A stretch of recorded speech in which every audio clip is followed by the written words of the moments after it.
There is something that happens when a chosen one walks into a room. It is not loud, it is not announced. There are no trumpets, no grand entrances, no flashing lights that signal to everyone present that something sacred has just arrived. It is quieter than that, and yet far more powerful. The air shifts, the energy changes. People who are deep in conversation suddenly look up without knowing why. Eyes find you before minds understand the reason. Something ancient in the human spirit recognizes what the modern mind has been trained to dismiss, that certain souls carry a frequency so elevated, so rare, so deliberately placed on this earth, that their very existence disrupts the ordinary. Their presence alone is a message. Their breathing alone is a testimony. And that message, that testimony is this: something different has arrived. Something that does not belong to the smallness of this moment. Something that was shaped in dimensions beyond what the eyes can see, forged in fires that most people will never have to face, and sent here with a purpose so specific, so precise, that the universe itself had to rearrange circumstances just to get them into the right room at the right time. That is you. That has always been you, and the people around you. Whether they praise you or resist you, whether they celebrate you or feel threatened by you, they all feel it. They cannot escape it, because you are the chosen one, and your presence turns their whole world upside down.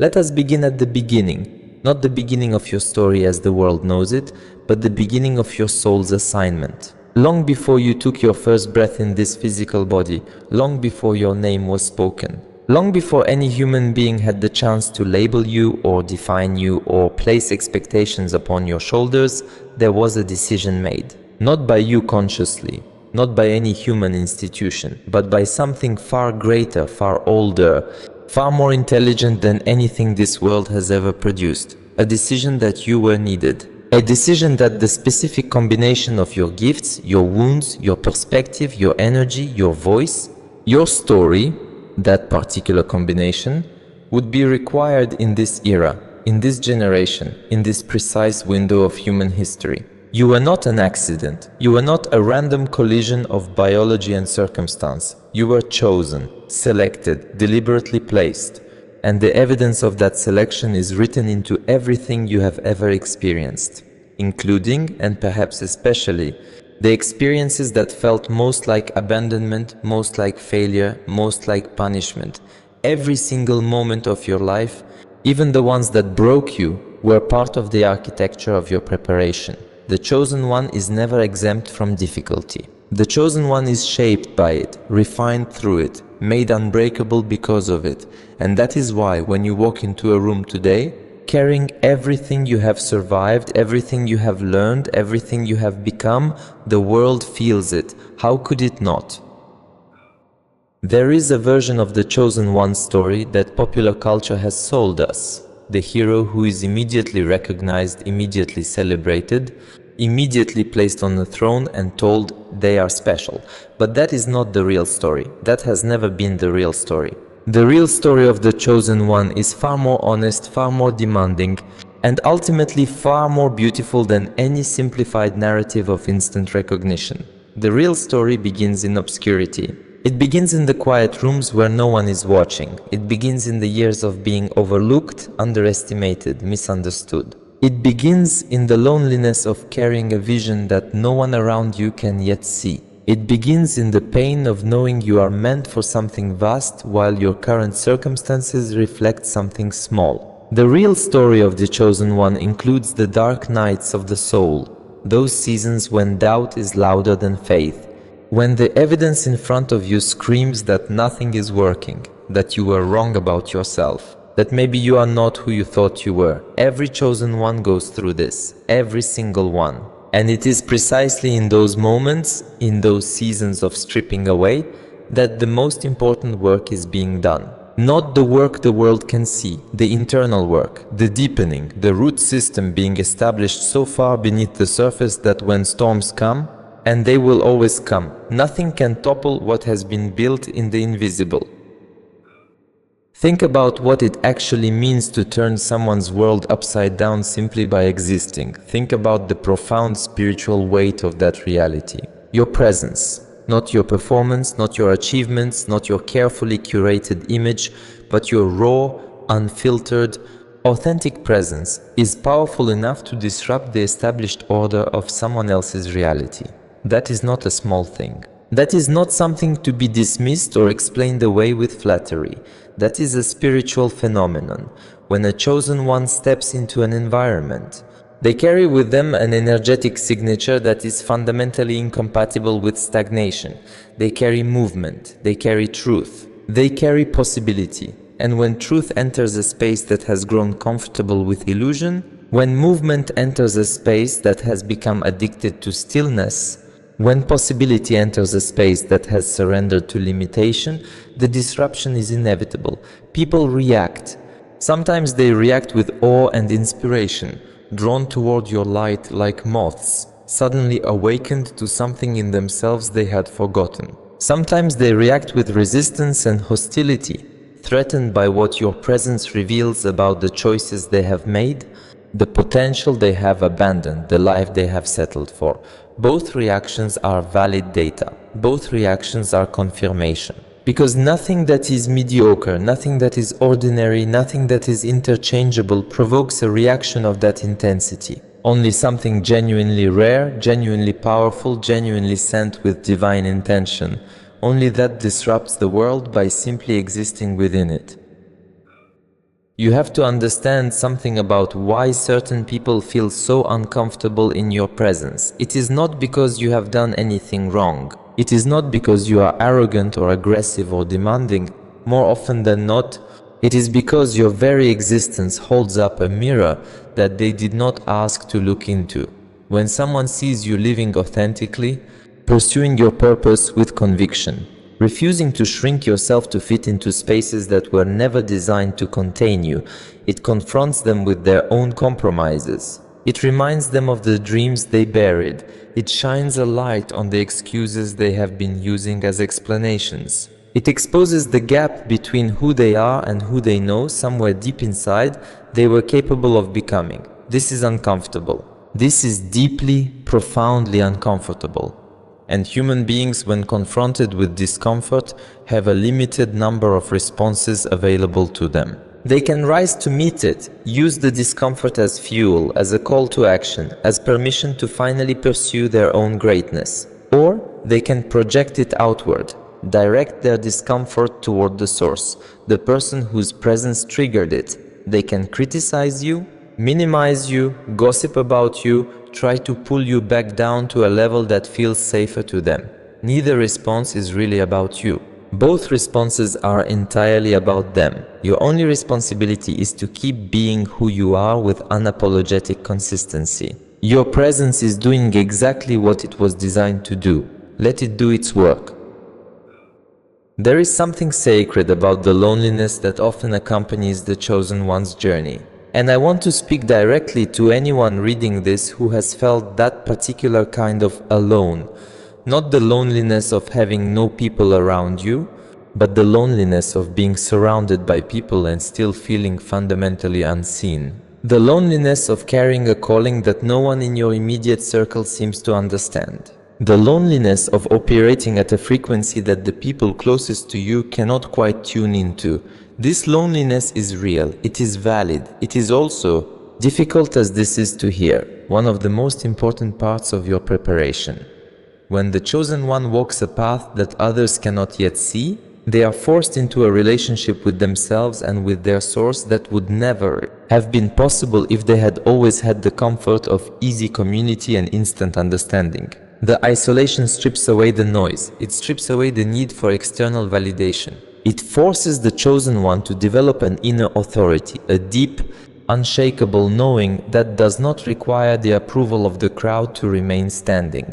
This is the gift hidden inside the loneliness. By the time you emerge from those seasons of solitude, you will have built a relationship with your own soul that is so solid, so anchored, so real, that no amount of external rejection or doubt will be able to destabilize it. The loneliness was not punishment. The loneliness was preparation for a level of influence that requires you to lead from the inside out. Let us talk about the people who were placed in your life to test you, not to support you, not to celebrate you, not to walk with you, but to test you. The ones who doubted you loudly, the ones who told you, in ways both explicit and subtle, that you were too much or not enough. The ones who dismissed your dreams with a laugh or a look that communicated their skepticism more clearly than any words could. The ones who betrayed your trust, who abandoned you in your most vulnerable moments, who chose their own comfort over their relationship with you. These people, as painful as their presence was, played an indispensable role in your story. They were the fire. And fire does one of two things to everything it encounters. It destroys what is weak, what is temporary, what was never supposed to last. And it purifies what is real, what is solid, what is meant to endure. Every person who doubted you was fire. Every betrayal was fire. Every dismissal, every exclusion, every moment of being overlooked, fire. And you are still here. Which means everything that was burned away in those moments was not essential to your destiny. Everything that survived, your values, your vision, your faith, your love, your core sense of self, is what is meant to carry you forward. You were not destroyed by the fire, you were refined by it. And the chosen one who has been through fire carries a quality in their presence that cannot be manufactured, cannot be performed, cannot be faked. Everyone who encounters you can feel it. They just might not have the language for what they are sensing. What they are sensing is someone who has survived what was meant to break them and emerged not bitter, not hardened, but more themselves than ever before. There is a particular kind of courage that belongs to the chosen one, and it is not the dramatic courage of the battlefield or the headline-making courage of the public stage. It is the quieter, more demanding courage of continuing to become who you are designed to be, even when every external signal suggests you should stop.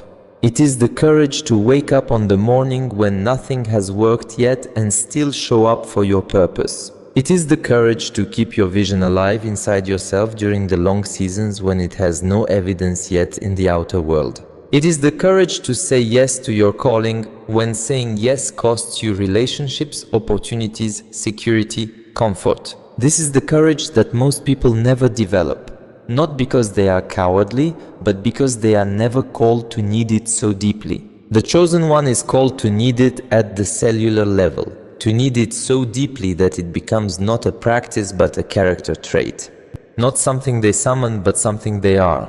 And this courage, this quiet, persistent, unspectacular looking but profoundly powerful courage, is part of what makes your presence so disruptive. When someone who has given up on their own dreams encounters someone who has refused to give up on theirs, the contrast creates tremors. Fault lines open up. All decisions are suddenly questionable in ways they were not before. This is your presence doing its work, not through proclamation but through being. The spiritual dimension of being the chosen one is something that no motivational framework, no productivity system, no self-help formula can fully capture. Because this is not ultimately about what you achieve.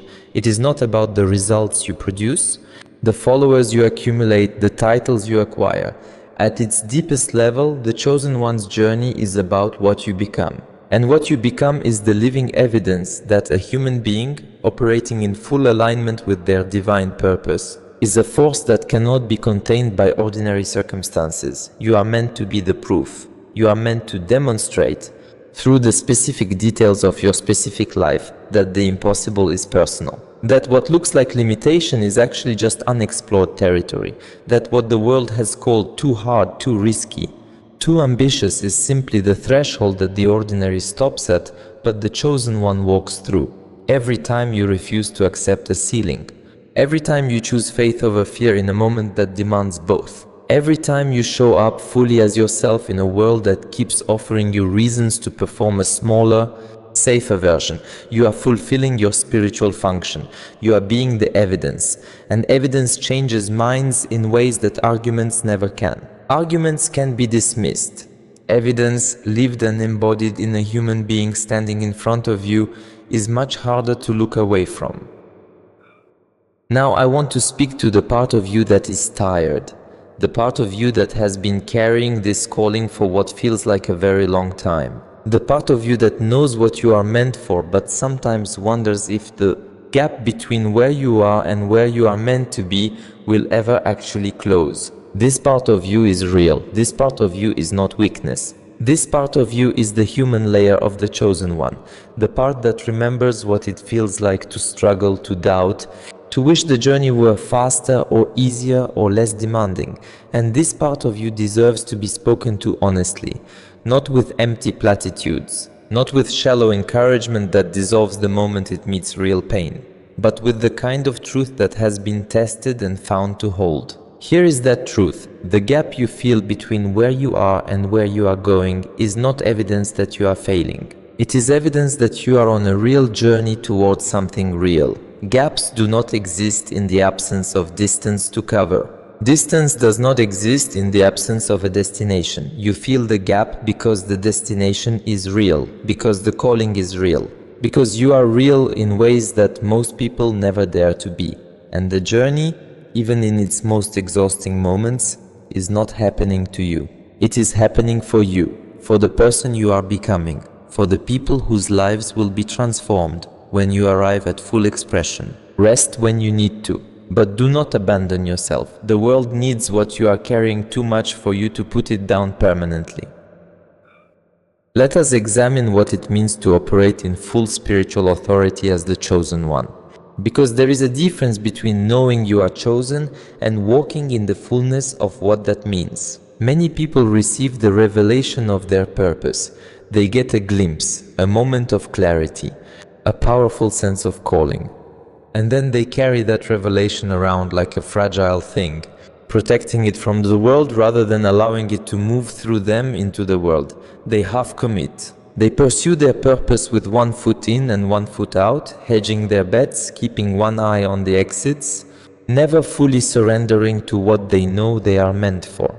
And this half commitment produces half results, which then becomes evidence they use to confirm their deepest fear, that maybe they were wrong about themselves after all. This is the trap. And the chosen one who is awake sees through it. Full spiritual authority requires full surrender, not surrender to passivity, not surrender to the idea that effort does not matter, but surrender to the understanding that you were built for this, that you are equipped for this, that the same force that placed this calling within you has also placed within you everything you need to answer it. You do not need to figure it all out before you begin. You do not need to feel completely ready.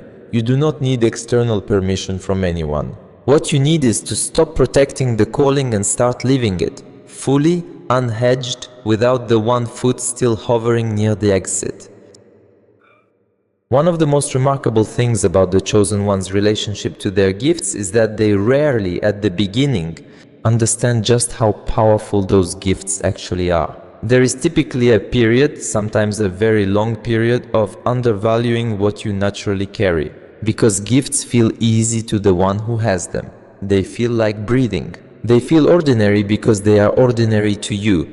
They are the thing you have always done, always known, always been. But that is precisely the definition of a genuine gift, something so integrated into who you are that it does not feel exceptional to you even when it is completely transformative to everyone who encounters it. This is why outside perspective matters. This is why the testimonies of people whose lives you have impacted, perhaps without even trying, deserve to be received fully. When someone tells you that your presence, your words, your perspective, your energy changed something in them, do not deflect it. Do not minimize it. Do not give it away with false modesty. Receive it. Let it inform your understanding of what you are actually carrying. Because the calibration of your self-understanding determines the scale at which you are willing to operate. If you undervalue your gifts, you will operate small. If you understand their true weight, not with arrogance but with sober, grounded clarity, you will operate at the scale that your calling actually requires. The relationship between the chosen one and rejection is one of the most misunderstood dynamics in the entire spiritual landscape.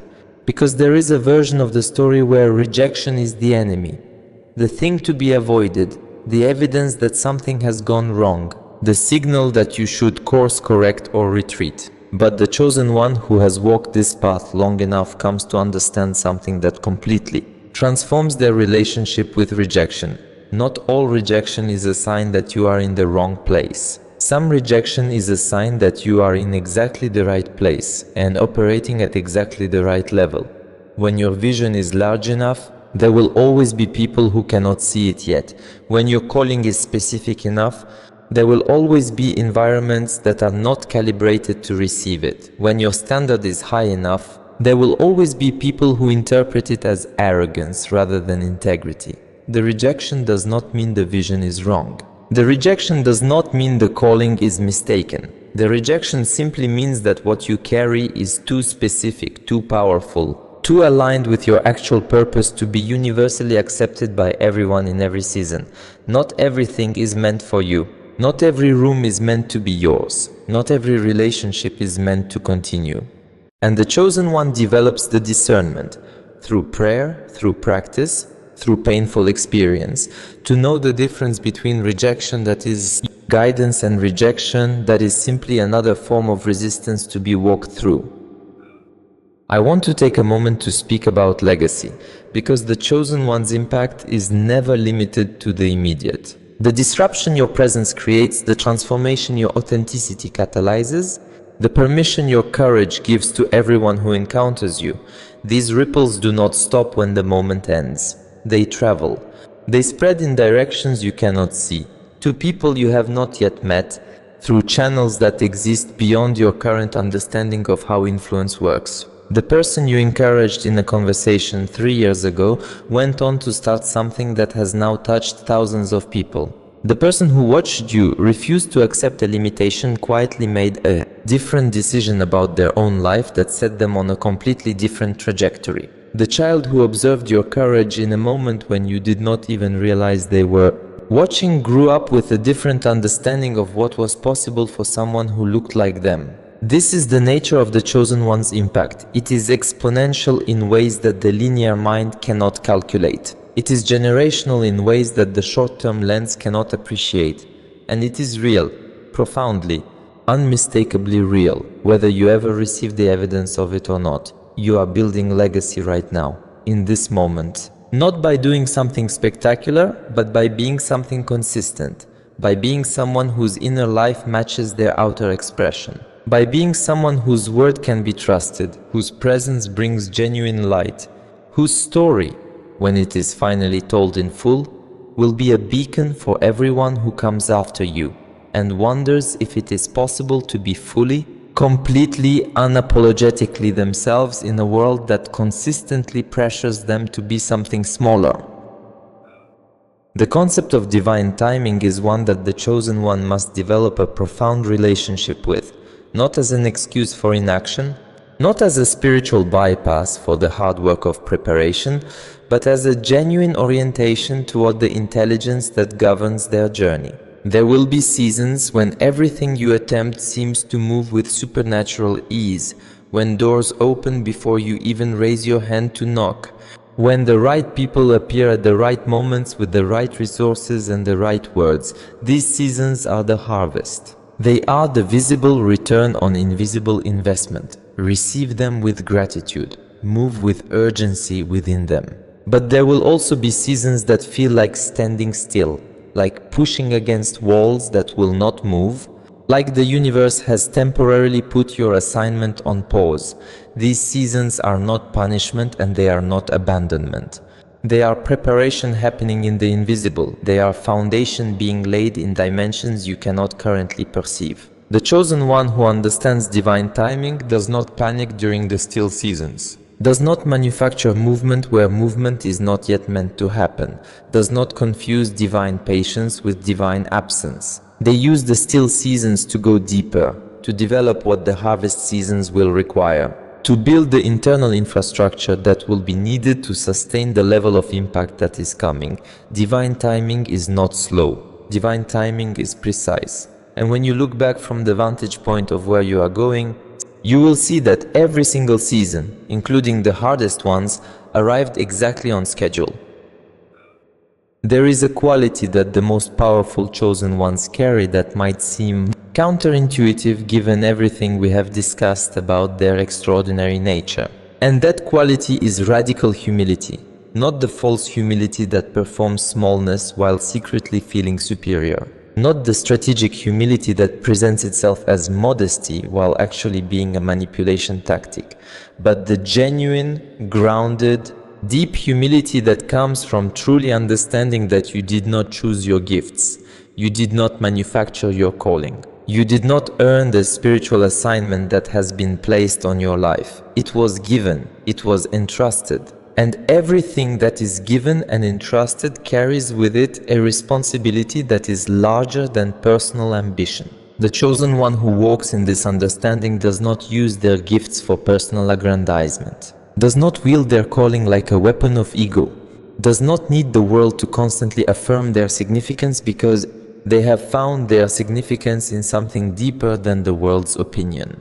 This groundedness, this radical humility paired with radical confidence in the source that sent them, is one of the most distinctive things about a truly chosen one at full expression. They are at once the most powerful person in the room and the most genuinely servant-hearted. These qualities do not contradict each other.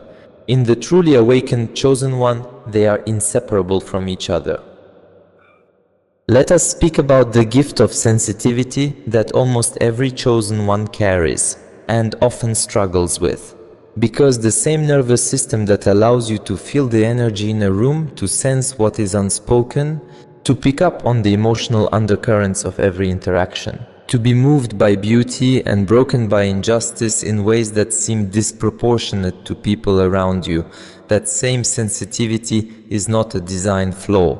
It is a design feature, but it is one that the world, which has not been built with the sensitive in mind, often treats as a liability. You may have been told, directly or indirectly, that you feel too much, that you take things too personally, that you need to toughen up, grow a thicker skin, learn to let things roll off you.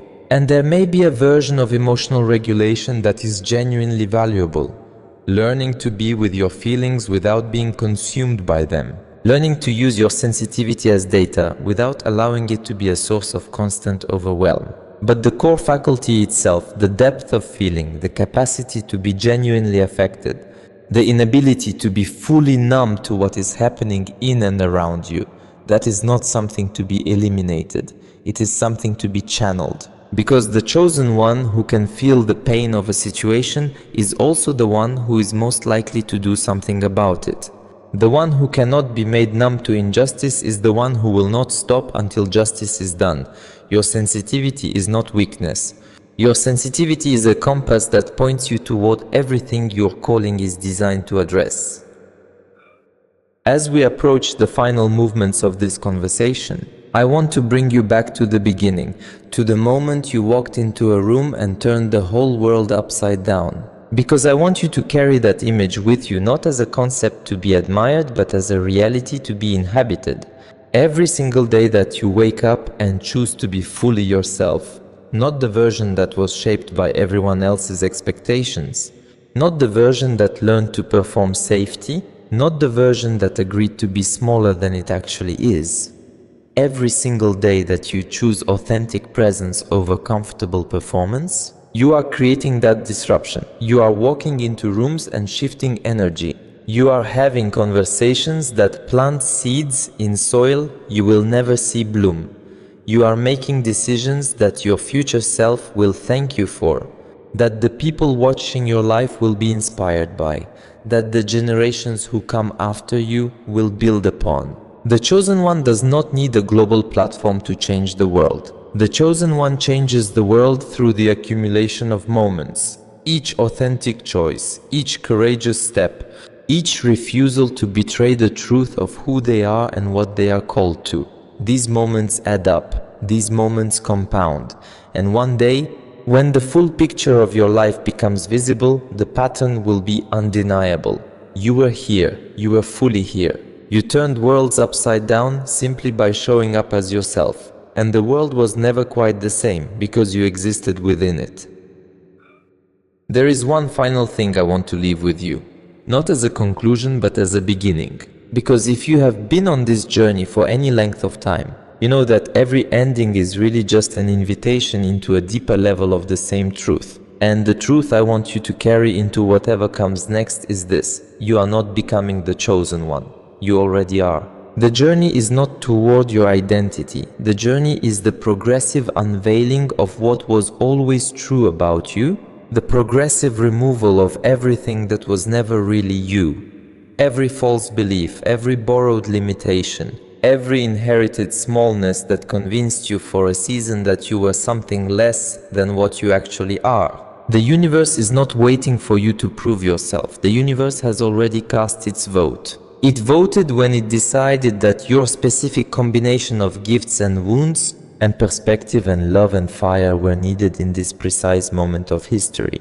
It voted when it arranged every experience of your life, even the ones that felt like mistakes, into the perfect curriculum for who you are becoming. It voted when it placed within you a longing for something greater than what the ordinary world was offering. That longing is not an accident. That longing is a homing signal. It is calling you home to yourself. Answer it. Go toward it. Stop waiting for permission that has already been given. You are the chosen one. Your presence turns their whole world upside down. And that is not a responsibility to be afraid of. That is a destiny to be lived, fully, joyfully, without apology, beginning right now. If this message found you today, it was not by accident. Share it with someone who needs to remember who they are. Leave a comment below and tell me, what part of this spoke most deeply to you? Your journey matters. Your presence matters. The world is waiting for you to show up fully.